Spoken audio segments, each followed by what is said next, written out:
Hi, this is Daylene Barton with the 21-Day Fertility Diet Challenge, and today's lesson is on juicing for fertility. One of the steps of the important 5 is to drink 1 green juice every single day.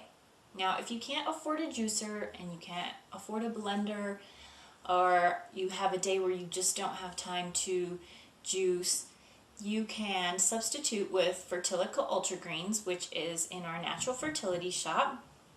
And it's a great greens replacement. It has a ton of different grasses, greens, and fruits and vegetables, and some vitamins and minerals and some herbs in there. So you check that out if you don't have time for juicing, but ideally you would want to use something that is just fresh produce. Juicing for fertility, many are wondering why. And the reason is because our cells are regenerating every single day. And to create a great foundation for healthy cells, you need to eat a lot of healthy fruits and vegetables that are fresh. So fresh produce. Now, juicing is great because you can consume a ton of fresh fruits and veggies at one time, and you're removing all of the fibrous material. So you're skipping a step in the digestion process, and it's just going to be highly absorbable. Your body's just going to not have to do a lot of work to break it down and go through this big process of digesting. Now, fresh fruits and veggies and dark leafy greens are full of vitamins, minerals, antioxidants, enzymes, some protein, all these things, and they're fresh. They're at their, when you go get fresh produce, it still has vital life in it. It has, it's fresh. It's not been processed and shelved and chemicals put on it, and, all of that stuff is sort of dead in a way. It doesn't have a lot of nutritional value, and that's why there's a lot of enriched products out there. But fresh produce has all of this. It's very vibrant and alive and good for our bodies, which is vital for healthy cell formation. It's vital to keep our DNA intact and healthy for our future offspring and future generations. It's going to help cells detoxify and just overall be, our entire body's made up of cells, every single part of our body. So these are always regenerating, and nutrition and diet is the foundation of the health of these. We cannot have good cell regeneration and growth if we're eating poorly.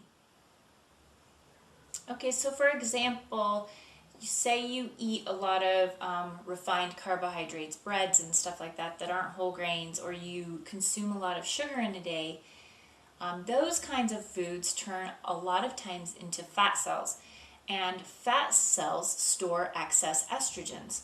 So it's going to store all of this, and then those fat cells can actually turn back into estrogen, and it's this vicious cycle of fat, estrogen, and pretty soon you have estrogen dominance happening in the body, which throws off your whole hormonal cycle. So if you can avoid those and avoid promoting growth of fat cells, avoiding fried foods, sugary foods, processed sugar, white bread, white pasta, white rice, things like that, you're going to be a lot better off. Your foundation is going to be a lot stronger nutritionally.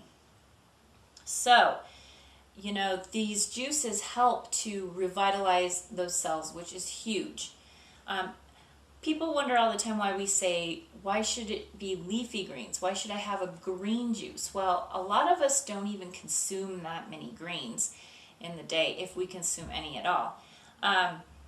One reason that it's so great to juice greens is because you can take like a huge bunch of spinach or Swiss chard or kale, and you can put it all in your juicer at one time, and you're going to get all the health benefits from a giant bunch of this, and you're just going to drink it down, and your body's going to absorb it quickly and utilize it right away. And that is so great, where most of us aren't going to sit down and prepare, a huge bunch of kale. And a lot of times kale is really tough, so you would lightly saute it, which, it starts breaking down the cell's structure within that plant. So getting it raw right away is the healthiest way, and juicing enables you to do that. Greens are really high in minerals. They have quite a bit of protein content. They have a ton of enzymes, and they're alkalizing for the body, which helps to balance out pH. Some ways that juicing helps fertility is it helps promote hormonal balance, helps to regulate the menstrual cycle. Diet and water consumption and exercise are the foundation for a regular, healthy menstrual cycle.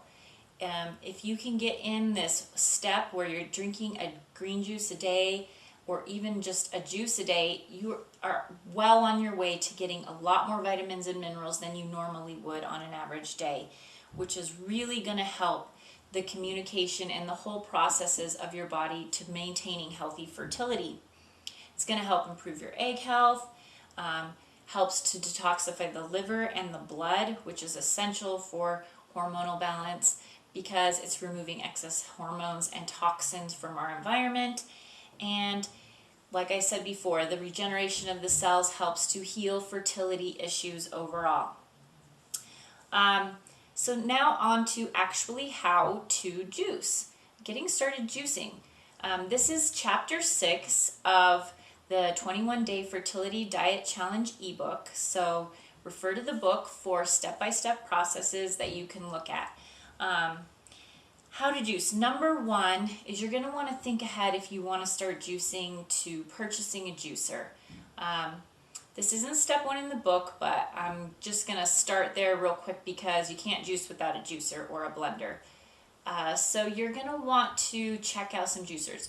Personally, I recommend something that's a little higher quality, which may cost a little bit more money, but in the long run, it's going to be a great investment because you're not going to be wasting money on produce. Like Walmart and Target, they sell juicers, but you get a lot more wet pulp. You want your pulp to be as dry as possible because if it's wet, that means there's still juice inside of it. And I can tell you how to squeeze that juice out at the end, which is going to be in a little bit. But if you can invest in a higher quality juicer, it's going to be better in the long run. It's going to last a lot longer. You're not going to have to replace it as often or replace parts or anything like that. There are some different kinds of juicers, so you want to read over your instruction manual. That's really important, and what you can put in your juicer and what you can't, how it functions, how it goes together, everything before you just start juicing. Make sure you've washed all the parts, everything's functioning normally. Heather and I both own a Breville 800, which is great because it makes a lot of juice at one time and it's quick, easy to clean up. Like I have a family, if you have a family, it makes a lot of juice at one time and I don't have to do a lot of prep because it has a 3-inch chute. So I can just put whole apples, pears, huge cucumbers, huge amounts of greens all at one time, and it juices it quite quickly.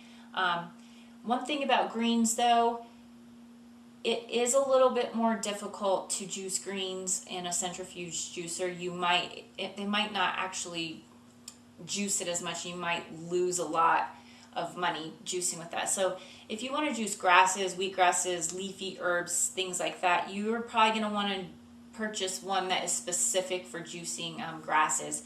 A Huron juicer is a lot slower. It takes its time and really presses the leaves of the grasses, and then you can get more juice. But, whatever you have will be fine. But really check out juicers. That's a step 1. We will talk about, if you don't have a juicer, more towards the end about juicing in a blender because that is possible. So stay tuned for that. So step number 1 in the juicing process is you are going to go to the store and you're going to shop for produce. And you are going to want to look for organic produce that is non-GMO. And we have some articles on that if you wanted to know more about that. But so the reason you're going to want to purchase organic produce is because herbicides and pesticides sprayed on the other conventional produce, fertilizers to replenish the soil, All of this is going into your food, and then you're bringing it home and you're consuming it. Herbicides and pesticides and synthetic fertilizers are known endocrine disruptors, which means they affect the endocrine system. And the endocrine system is responsible for regulating hormonal output, control communication, and the production of hormones. So, that's communicating with your reproductive system. And if that's messed up, how is your reproductive system going to communicate